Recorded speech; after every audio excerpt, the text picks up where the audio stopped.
இப்பதான் திங்கக்கிழமை வந்த மாதிரி இருக்குது. அதுக்குள்ளே வந்து பாத்தீங்கன்னா வெள்ளிக்கிழமை வந்துருச்சுங்க. கட நாட்கள் ஓடிட்டே இருக்கு. இன்னைக்கு வெள்ளிக்கிழமை இல்லையா, அதனால வாச கூட்டி சாணி தெளிக்கலாம்னு சொல்லிட்டு தான் வாச கூட்டிட்டு இருந்தேன். ஆனா கொஞ்சம் டைம் ஆயிடுச்சா, அதனால அத்தையை வந்து சாணம் தெளிக்க சொல்லிட்டு நான் வந்து அடுப்புக்கிட்ட வந்துட்டேன். இந்த கிராமத்தெல்லாம் வந்து பாத்தீங்கன்னா முக்கியமா இந்த செவ்வாய்க்கிழமை, வெள்ளிக்கிழமை, சனிக்கிழமைன்னு சாமிக்கு உகந்த நாளா பார்த்துட்டு வாசலுக்குலாம் சாணி தெளிச்சுட்டு தான் அடுத்த வேலையை பார்ப்பாங்க.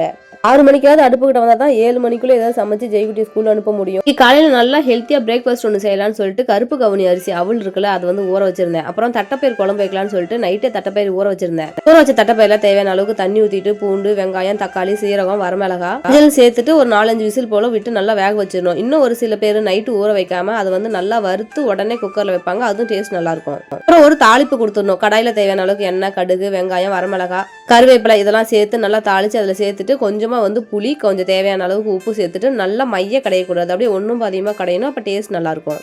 மைய கடைஞ்சாலும் நல்லா இருக்கும். கொஞ்சம் தண்ணி மாதிரி வேணும்னாலும் நம்ம வேக வைக்கும் போதே தண்ணி கொஞ்சம் எக்ஸ்ட்ரா எடுத்துக்கலாம். நான் வந்து இன்னைக்கு கொஞ்சம் கெட்டியாக தான் செய்ய போறேன். அப்புறம் ஒரு சில பேர் இந்த வெள்ளிக்கிழமை ஆனால் அந்த சொரக்காலாம் செய்யக்கூடாதுன்னு சொல்றீங்க. ஆனால் வேற வழியே இல்லை. நான் சந்தையில் வந்து சொரக்கா வாங்கிட்டு வந்திருந்தால அது 1 நாள் 2 நாள் தான். அதை அப்படியே விட்டுட்டோம் அப்படின்னா முத்தி போயிருது. அதனால வேற வழி இல்லாமல் இன்னைக்கு வந்து சொரக்கா வணக்கிட்டேன். அப்புறம் ஊற வச்ச அந்த கருப்பு கவுனி அரிசி அவள் இருக்குல்ல, அதையும் வந்து தாளிச்சிட்டேன்.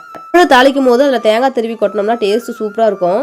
என்னமோ கொஞ்ச நாளா வந்து கொஞ்சம் ஹெல்த்தியா செஞ்சு தரோம் அப்படிங்கிற ஒரு மன திருப்தியில இருக்கிறாங்க. இது கூடவே வந்து பாத்தீங்கன்னா கொஞ்சம் டைம் ஆனாலும் சரின்ட்டு வாழைப்பூ வந்து முந்தானியத்தே வந்து கிள்ளி எடுத்து வச்சிருந்தேன்னா அதையும் வேஸ்ட் பண்ணக்கூடாதுன்னு சொல்லிட்டு அதையும் வந்து வணக்கிட்டேன். வணக்கிறது தான் கொஞ்சம் கஷ்டமா இருக்கும். செஞ்சதுக்கு அப்புறம் உடனே காலி ஆயிடும். அப்புறம் குட்டிமாவுக்கு வந்து பாத்தீங்கன்னா தலை சீவர வேலை இல்லை. அதனால சமையல் கட்டிலேயே வேலை வந்து கொஞ்சம் அதிகமா இழுத்துடுதுங்க.